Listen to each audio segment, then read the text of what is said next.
9h36, começando o Universo Digital, seu encontro com a tecnologia. Hoje nós temos um convidado muito especial trazido aqui, estou tendo o prazer de conhecer, o professor pesquisador Tiago Ávila. Quando uma pessoa pode livremente acessar uma base de dados e fazer uso deles de qualquer forma, podendo inclusive modificá-los, essas informações são consideradas de dados abertos. Especialista no assunto, nós vamos saber na prática o que são os dados abertos e sua importância para a nossa sociedade, uma sociedade culturalmente, passa a ser culturalmente digital. Bom dia, professor Tiago. Bom dia, Rogério Costa, bom dia, ouvintes da Rádio Gazeta AM. É uma grande satisfação estar aqui no Ministério do Povo falando sobre um assunto prazer nosso, rapaz, tão moderno e tão importante para o país que vivemos, né? Os dados abertos, como você falou, a gente pode explicar para os ouvintes que é o avanço da transparência, é o próximo passo da transparência. Ou seja, os dados abertos são aqueles dados que estão amplamente disponíveis na web, na internet. Como você bem pontuou, não só isso, Rogério, aqueles dados que qualquer cidadão pode utilizar esses dados, misturar com outros dados, por exemplo, é quando você tem a possibilidade de pegar os dados da educação, você fazer um cruzamento com os dados da segurança pública e você descobrir por que, por exemplo, está havendo evasão escolar em determinada região. Quer dizer, você pode montar essa equação e buscar um resultado. Exatamente. Como você falou, uma equação. Imagine o ouvinte, é como se você pudesse montar a sua receita de bolo para você montar a informação que você quer. A gente estava falando agora da questão do vírus da Zika, né? Zika, chikungunya. Sim. Relação com Guillain-Barré. Exatamente. Por exemplo, como descobrir as causas da ocorrência de Zika? Com os dados abertos de saneamento... Onde ela é maior? O cidadão consegue saber como é que está a situação do saneamento, como é que está a ocorrência desses casos. Ou seja, são aqueles dados que estão disponíveis na web, de forma que o cidadão possa reutilizar e redistribuir. E ainda mais importante, Rogério, esse dado ele não pode ter nenhum impedimento legal que impeça esse reuso. Ou seja, o dado aberto não é somente para o cidadão ver. É aquele dado que o cidadão ele acessa e interage.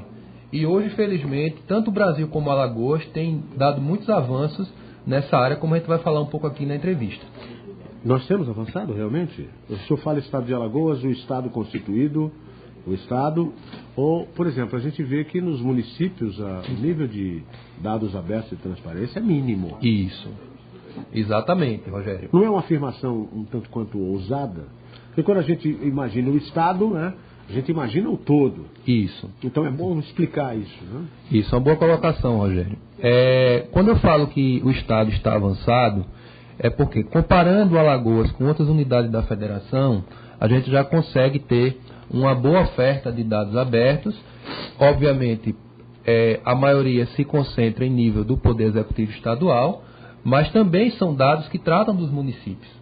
Hoje, no portal de dados abertos do Estado de Alagoas, que é o dados.al.gov.br, você já tem um conjunto de informações sobre os municípios também.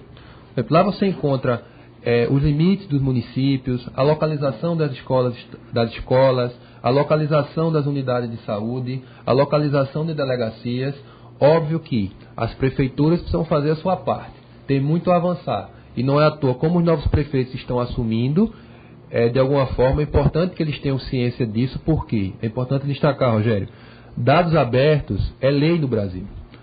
A Lei de Acesso à Informação, que é a Lei Federal 12.527, ela determina no seu artigo 8º que a administração pública, seja federal, estadual, municipal, precisa não só ser transparente, mas também cumprir seus dados abertos.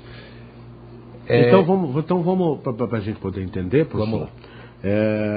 Dados abertos e transparência de informações. É a mesma coisa? Não. Vamos lá.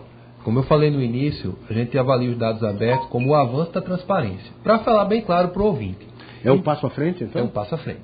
Imagine só, Rogério. E a gente está em que passo agora? Vamos lá. A gente está num passo entre a transparência e os dados abertos. Certo? Imagine só, Rogério. Nós estamos aqui no estúdio, aqui na Rádio Gazeta, sim. E nós temos um vidro aqui transparente. Isso. Certo? Quem está fora do estúdio consegue ver o que a gente está fazendo aqui. Consegue. Ok? Isso é transparência. As pessoas conseguem ver o que está acontecendo. Tem duas câmeras ali. Tem duas câmeras. Agora, o que é o dado aberto? A partir do momento que, além do vidro transparente, eu tenho uma porta aberta, As pessoas podem entrar aqui e interagir. Isso se aplica a mesma coisa, por exemplo, para o dado do governo. Uma coisa é o dado estar disponível na internet. As pessoas conseguem ver. Quando o dado está aberto, as pessoas conseguem interagir. Essa é a grande diferença para explicar didaticamente para o nosso ouvinte. Então a gente já tem o dado aberto há muito tempo, né? Que a gente já interage há muito tempo com o ouvinte. Aliás, o ouvinte é fundamental aqui para a nossa programação. A participação dele, não apenas a audiência, mas a participação dele é fundamental. E nós temos instrumentos, inclusive, que facilitam essa interação.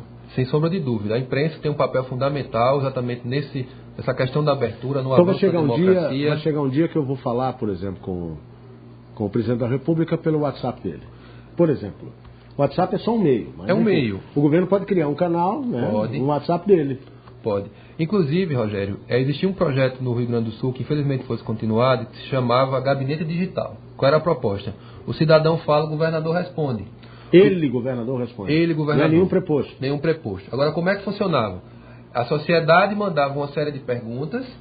Obviamente que ele fazia um filtro sobre aquelas perguntas mais relevantes para a sociedade e ele mesmo respondia. Você sabia que tem gente que pergunta aqui, liga para a rádio ou utiliza o WhatsApp e diz: onde é que fica o consultório do doutor tal? Poxa, né? Complicado, mas é um assunto que não nos... É uma coisa, né? O seu médico, o médico é seu, você o escolhe, né? Exatamente. Mas aí o papel da imprensa é mas a gente informar, faz, né? Mas a gente faz. A gente passa esse tipo de informação. Mas, enfim, não é o wiki, é mais. Sim. É mais do que isso, né? É muito mais. Muito mais do que isso. E você poder, inclusive, espelhar e confrontar os dados? Pronto. Essa é uma outra grande vantagem dos dados abertos. Porque uma coisa, Rogério... Estratificar isso. Estratificar, detalhar, cruzar. Uma coisa é o que a instituição diz que a informação é aquela. Outra coisa é que você, cidadão, possa pegar os dados, fazer os seus cálculos e confrontar se realmente aquela informação está verídica. Os dados abertos permitem isso. Agora, vamos falar de uma coisa que é inevitável, né? Claro que a gente está falando de dados abertos, está falando de transparência das informações e do passo além da transparência das informações, que são os dados abertos. Mas tem que ter sinceridade nesses dados. Esses dados têm que ser fidedignos, né? Sem dúvida, Rogério. E eles podem ser manipulados? Que é mais uma importância dos dados abertos, Rogério. Quando eu fico somente na transparência, eu tenho que obrigatoriamente confiar naquele dado que está sendo disponível. Se o dado é aberto, a história muda de figura.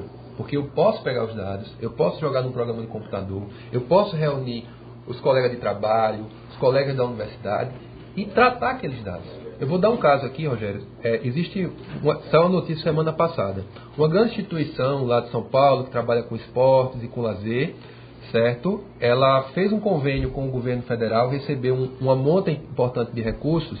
E o que é que acontece? Uma das beneficiárias desse clube começou, numa pesquisa no portal da transparência, que também tem dados abertos, descobriu aleatoriamente que o convênio feito por essa instituição e o governo federal previa a compra de uma série de equipamentos esportivos de uma qualidade que, na verdade, a instituição comprou uma qualidade inferior.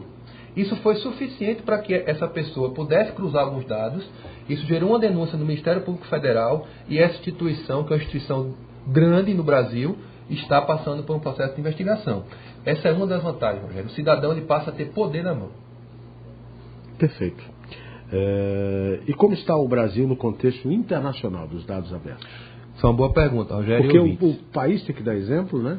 O Estado tem que seguir o exemplo do país e também dar exemplo, para que os municípios eles também possam, né, dar os seus exemplos. Sem sombra de dúvida. É uma cadeia. Isso. E é uma cadeia que leva tempo para se consolidar. No contexto internacional, Rogério, a Europa, obviamente, que é o continente mais avançado, até porque, por exemplo, a Suécia tem lei de acesso à informação desde 1796, há muito tempo, né?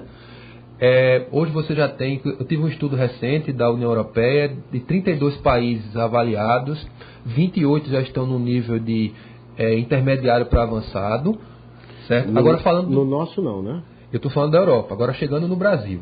No Brasil é uma realidade nova, por quê? Dados abertos passou a virar realidade no Brasil a partir da Lei de Acesso à Informação, que é uma lei que ela entrou em vigor dia 18 de novembro de 2011. E a partir daí uma série de ações começaram a ser adotadas. Por exemplo, o Brasil hoje tem o portal dados.gov.br, que é o portal nacional de dados abertos. Eu diria o seguinte, Rogério, o Brasil, ele ainda está muito aquém de outros países, mas está avançando de forma muito rápida. Pra você ter uma ideia, em 5 anos nós temos Lei de Acesso à Informação, que é a lei que determina a abertura de dados. Nós temos o Portal Nacional de Dados Abertos, que é o dados.gov.br. Foi criada a chamada Infraestrutura Nacional de Dados Abertos. O Brasil é o número 76 no mundo. Isso em relação à transparência, né, Rogério? Isso. Agora vamos lá. Voltando ao que eu estava falando. E com essa Infraestrutura Nacional de Dados Abertos, foi possível, agora no final de 2016, que o Portal Brasileiro de Dados Abertos passasse a contar com dados de outros estados. Só para um dado prático, o Brasil pulou de 1.000 bases de dados disponíveis no seu Portal de Dados Abertos para 2.000. Por quê? Porque passou a incorporar dados de Alagoas, dados de São Paulo, dados de Pernambuco. E é importante os ouvintes ouvirem. Hoje, no portal Dados.gov.br, dos 2.000 e poucos bases de dados disponíveis, 10% são bases de dados de Alagoas. É importante que a gente destaque que Alagoas está realmente num patamar buscando essa transparência. E houve um reconhecimento disso, inclusive, né? Sem sombra de dúvida, Rogério. Falando do governo do Estado, é notório o reconhecimento do esforço do governo, tanto na questão do portal da transparência, que ficou como o segundo melhor portal mais avaliado do Brasil, e agora na questão dos dados abertos, ou seja, o fato de Alagoas responder por 10% do portal nacional, sem dúvida é algo que a gente não pode deixar de destacar. Além disso, só para concluir, Rogério, o governo federal publicou o decreto 8.777, que determinou que todos os órgãos federais publicassem o seu plano de dados abertos, e ainda existe um projeto de lei na Câmara Federal que vai instituir a lei dos dados abertos, que aí dados abertos vai se tornar ainda mais uma obrigação para governo federal, estados, municípios, poder legislativo, poder judiciário e todos os demais poderes. E ele me mostra aqui alguns exemplos de dados livres, dados abertos, e o governo do estado coloca aqui seus dados e informações à disposição das pessoas. Importante isso. O professor Tiago também tem o seu próprio site, né? E nós temos também o site dados.gov.br, que também oferece oportunidade aos internautas de poderem verificar. Esses dados.com.br são dados do governo federal, dados de uma forma geral. Como é que é isso, professor? O Dados.gov.br, o Portal Nacional de Dados Abertos, ele traz dados do governo federal, também dos estados e dos municípios. A maioria hoje é do governo federal, mas ele foca na oferta de dados abertos governamentais, Rogério. Agora, e complementando, não posso esquecer, no Dados.gov.br começa a gente ter dados de universidades federais. A Universidade Federal do Rio Grande do Norte, importante destacar, foi a primeira universidade federal a ter o seu plano de dados abertos e o seu portal de dados abertos. Aí nós temos dados, por exemplo, sobre a oferta acadêmica, alunos matriculados, professores, inclusive uma tendência. A nossa UFAL vai ter que ter o seu portal de dados abertos e outras instituições de ensino também vão ter que ter seus portais de dados abertos. Eu queria trazer um exemplo aqui, um exemplo grosseiro aqui, fruto da minha imaginação, mas acredito que isso é um grande exemplo de dados abertos. Nós temos visto os impostômetros espalhados pelo país. Aqui em Alagoas nós temos, inclusive. O impostômetro, aquele que fica mostrando à sociedade o quanto de imposto o brasileiro já pagou, aquilo é uma forma de dados abertos? Eu diria, Rogério, que aquilo... Ou transparência. Aquilo está mais para transparência, porque ali ele está passando a informação... Em tempo real. Em tempo real. Dados abertos daquilo ali, por exemplo... É como aquele número é construído. Pronto. Isso. Dados abertos, se eu tivesse não só o número, mas os dados disponíveis... De origem. De origem. Para que o cidadão possa cruzar, montar, gerar gráfico, tabela. Mas os impostômetros, que aqui em Maceió tem esse exemplo de transparência, na verdade. Agora, eu estou vendo aqui, por exemplo, no site do Governo do Estado, existem a oferta de mapas da agropecuária, mapas relacionados à produção agrícola e pecuária de Alagoas. Nós temos também a estimativa trimestral do PIB, Produto Interno Bruto de Alagoas, trabalho da CEPLAND junto com o IBGE. Estimativa e realidade, fato em números. Existe uma diferença, obviamente, entre uma coisa e outra, né? Existe, Rogério. Até porque, aí falando um pouco no campo da estatística, a estimativa é quando você não tem condições de mensurar um número preciso. É uma previsão. E você faz uma previsão através de cálculos estatísticos, utilizando amostras. É uma das formas de você gerar informação confiável. Nesse caso, o governo do Estado ele faz a estimativa do PIB, que é o principal indicador da economia. Perfeito. Mas não é, no caso, isso é transparência ou dados abertos? Nesse caso, a estimativa ela está mais para o nível da transparência, porque a informação ela é derivada de um cálculo.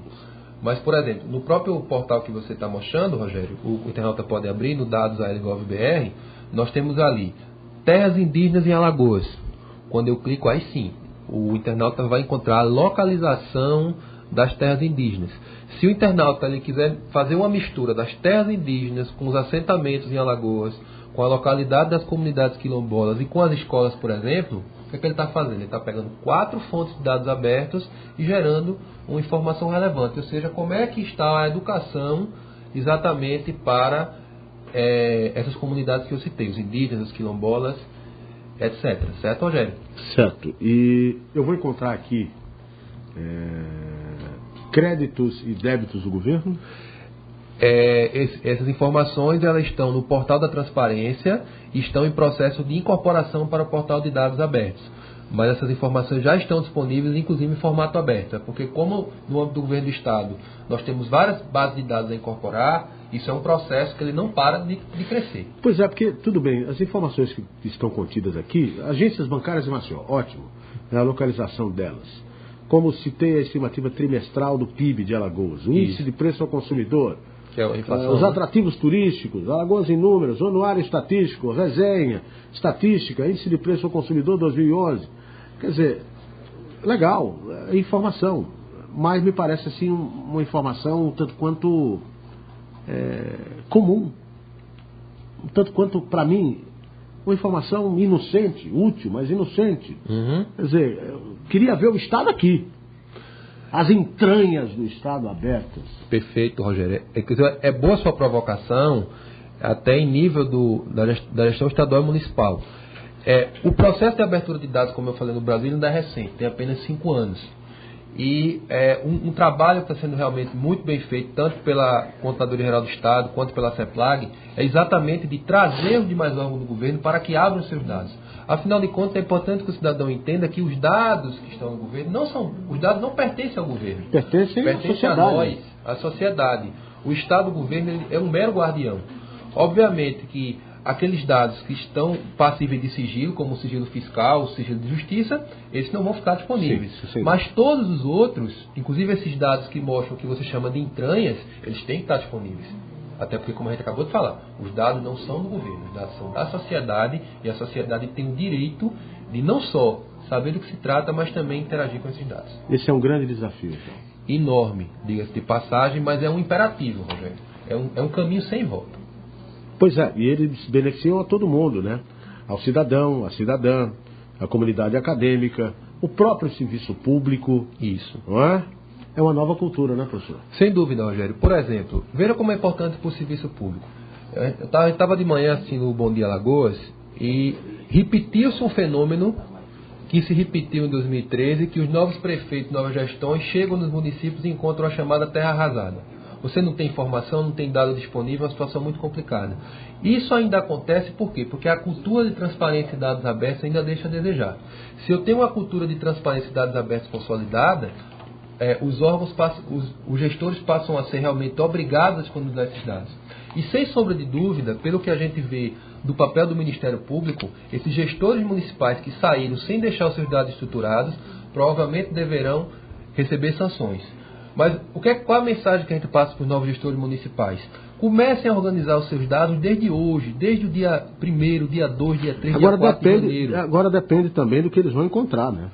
Pois é, Rogério, mas muito bem. Eles podem alguns encontrar terra arrasada, mas já que eles estão começando agora, que organizem os seus dados para gerações futuras. Porque como a gente falou, Rogério, os dados não são de gestão. Tem que ter um começo, né? Tem que ter um começo. Os novos prefeitos têm uma grande oportunidade de dar exemplo, porque Alagoas, em nível do governo do Estado, em nível da academia, está avançando nessa parte de transparência e dados abertos. Por que não a gente realmente tornar o Estado como um todo, como você bem me provocou no início da entrevista, realmente um Estado transparente e aberto. Prefeitos, a oportunidade é essa. A oportunidade realmente de fazer a diferença e tornarmos Alagoas um Estado cada vez mais transparente e aberto. Professor, muito obrigado pela sua presença aqui no Ministério do Povo e, enfim, que nós tenhamos a oportunidade de nos encontrar e de falarmos sobre esse assunto de uma forma bem mais consolidada, com dados bem mais consolidados, fidedignos, e que estejamos aqui, na realidade, celebrando o avanço. Quer dizer, de hoje, dia 4 de janeiro de 2017, para o ano que vem, por exemplo, né? Uma mudança um acréscimo, uma evolução na apresentação, na consolidação e na transparência, na mostra efetiva desses dados à sociedade. Perfeito, Rogério. Acho que fica o desafio para todos os envolvidos nesse processo. Desejo aqui um feliz 2017 para os alagoanos e estamos sempre à disposição aqui do Universo Digital para falar desses e outros assuntos. Um grande abraço a você, Rogério. Felicidades. Muito obrigado ao professor Tiago Ávila, pesquisador, falando sobre dados abertos no universo digital, com a supervisão, a participação efetiva do professor Valdir Salles, mestre em ciências da computação, que sempre, quando não está aqui, traz seus convidados para que você